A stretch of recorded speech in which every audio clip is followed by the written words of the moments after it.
Hey guys, what's up? In this video we are going to talk about basic angle facts and relationships.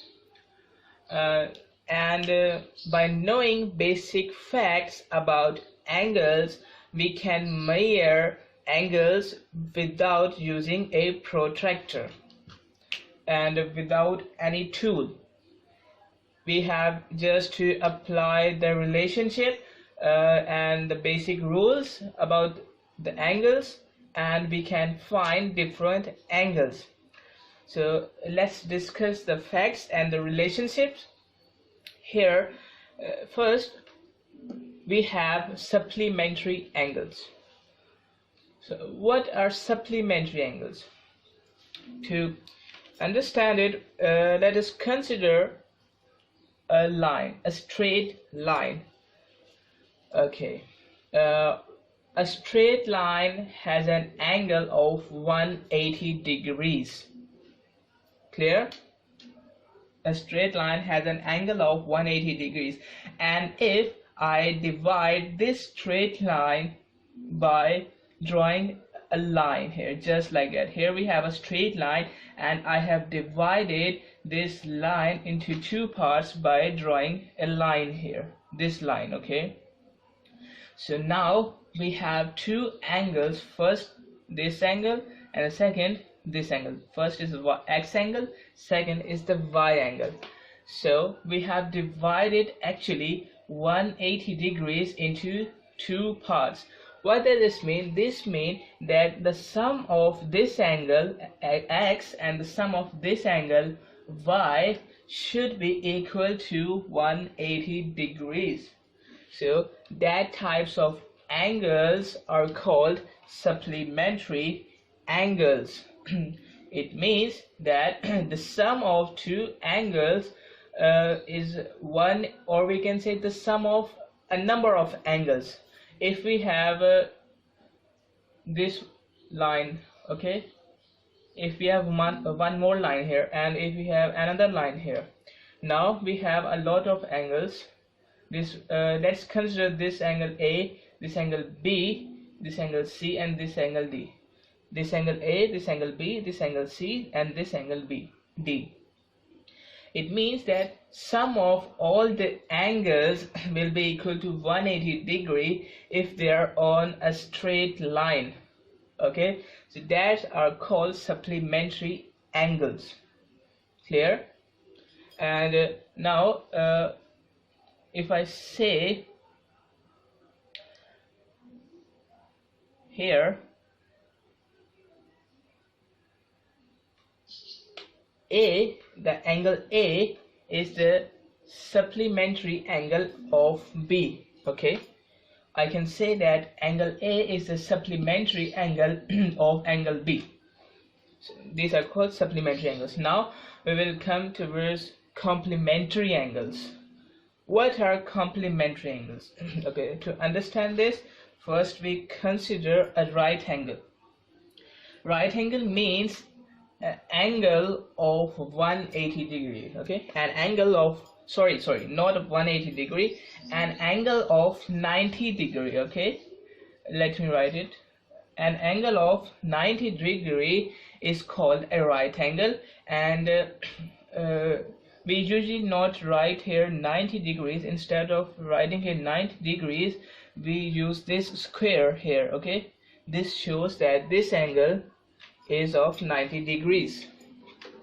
So if we divide a 90 degree angle into parts, okay, so that the sum of the parts, sum of here x, this angle is x and this angle is y, so the sum of all the angles here will be equal to 90 degree. So these are called complementary angles. Just like here, if I divide this right angle into many angles, just like this one, and this one, so the sum of all the angles should be equal to 90. So these are called complementary angles. Similarly, x is the complementary angle of y. Got it? These are called complementary angles. Now vertically opposite angles. Vertically opposite angles. For this we have to consider two lines intersecting with each other. Here we have one line, here we have our first line, and this is our second line. These two lines are intersecting at this point. Okay, these two lines are intersecting at this point. So what is the theorem here? Vertically opposite angles. It means that the opposite angles here should be equal. If we have straight lines, okay, let's say if we have, this is our point of intersection and it is just like that, okay, here. So here in this case we don't have straight lines. Okay, it means that here, this point, we should have straight lines just like that. Okay, we should have straight lines in this case.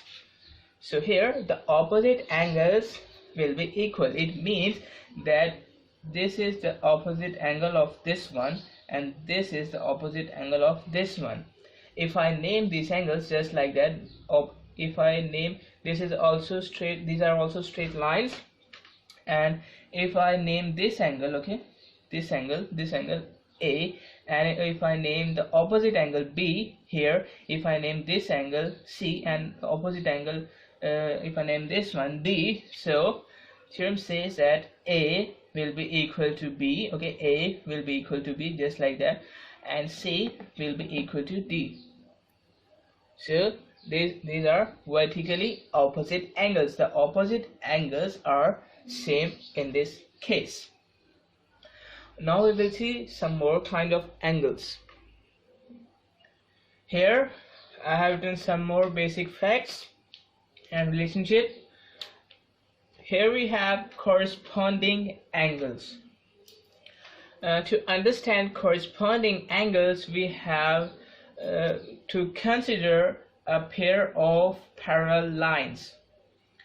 What are parallel lines? Parallel lines are those that at any point the distance between two lines will remain the same. And this arrow here, we have two arrows pointing in one direction, so this shows that these two lines are parallel. So we have to consider parallel lines, and after considering parallel lines we have to cut the lines by another line just like this one. Okay, or I can say a line is passing through these parallel lines. And now we have multiple angles present here. First of all, you can see this one is an angle, this one is also an angle, this one is an angle also, this one is also an angle, this one is an angle also, and this one here also is an angle, and this one is an angle also, and this one is also an angle we have. And this theorem says that the corresponding angles are equal. It means that this angle, which is here under the line, it will be equal to the angle just present here under the line. Or I can say this angle is a copy of that angle, because this is the line, okay, and here is the angle, and we just have shifted this from this place to there, so that these both are actually, we are considering these both are is a single line. Okay, we will consider these both as a single line, or I can say if we merge them,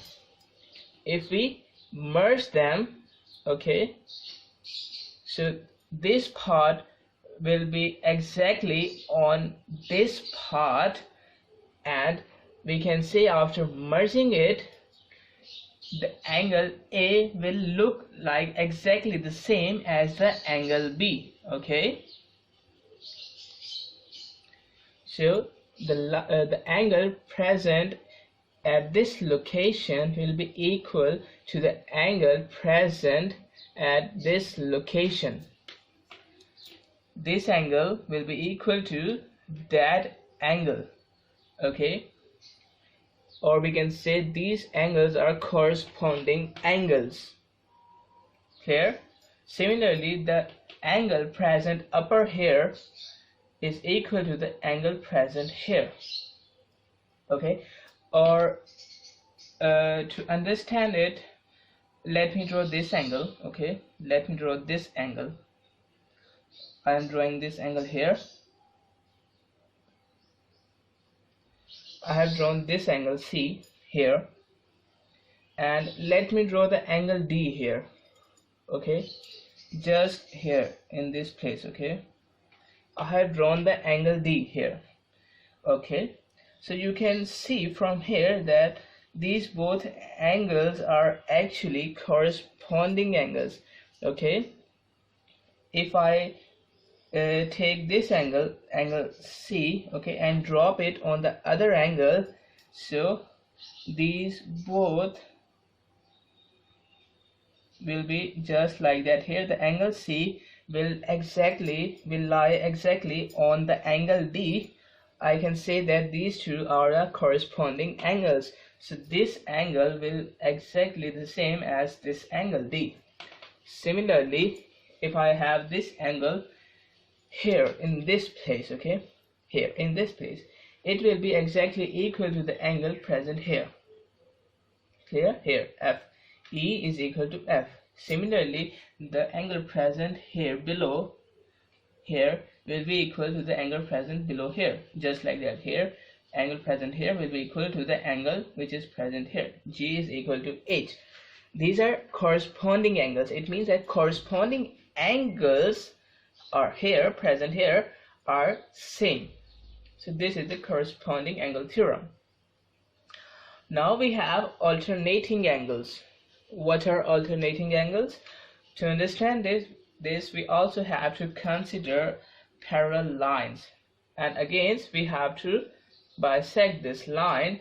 We have to divide this line by another line, and you can see here we will got a Z here. Okay, here we will get a Z just like that. Okay, here we will get a Z shape. Okay, a Z shape, and angles present here. Okay, this side and this side. Okay, in the Z shape, angle present here and angle present here will be the same. Just here we have Z shape, here we have Z shape. Okay, so the angle present here will be equal to the angle present here. That are called the alternating angles. It is the alternate of that angle. So these two angles are also same. Here A is equal to B. Okay, these are alternating angles. Now we will discuss co-interior angles. Co-interior angles. Similarly, we have to consider parallel lines, and again we will bisect this line, and here we also get a Z here, but here this time we will not consider a Z here. This time we will take this part of these lines here, we will consider there a C shape here. Okay, here we will consider a C shape. So the angles present here and here. Okay, angles present here and here, just like that. Angles present here we have C, here this one and this one. Okay, so the angles present here and here, if we take the sum of these two angles, there will be equal, the sum of these angles will be equal to 180 degrees. Okay, here we have an angle, and here we have another angle, so the sum of these two angles will be equal to 180 degrees. That is called co-interior angle. Is the co-interior angle of angle B. Okay, co-interior angles. Now we will consider one more type here. Now we have angles around a point. Angles around a point means we have a point. A point is a place where all the lines intersect. We have a point, and we have this theorem which works about the angles present around that point. First of all, we know that a complete rotation is equal to 360 degrees. A complete rotation, let it start from here and there.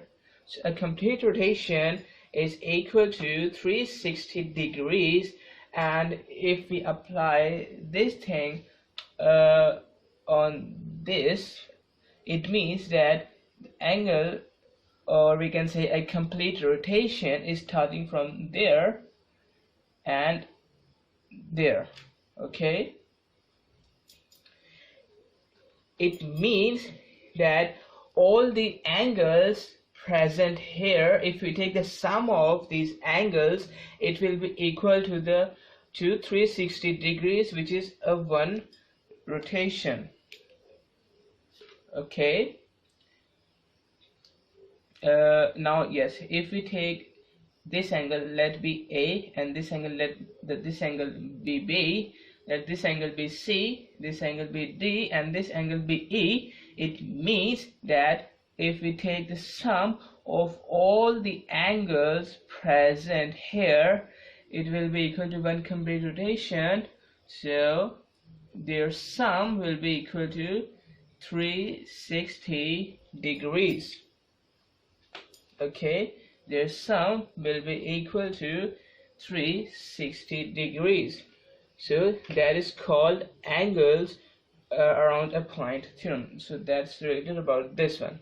So that we have basic angle facts and relationship, and by knowing this we can find out many angles without calculating or we can say without using any tool or protractor. So that's it for this video.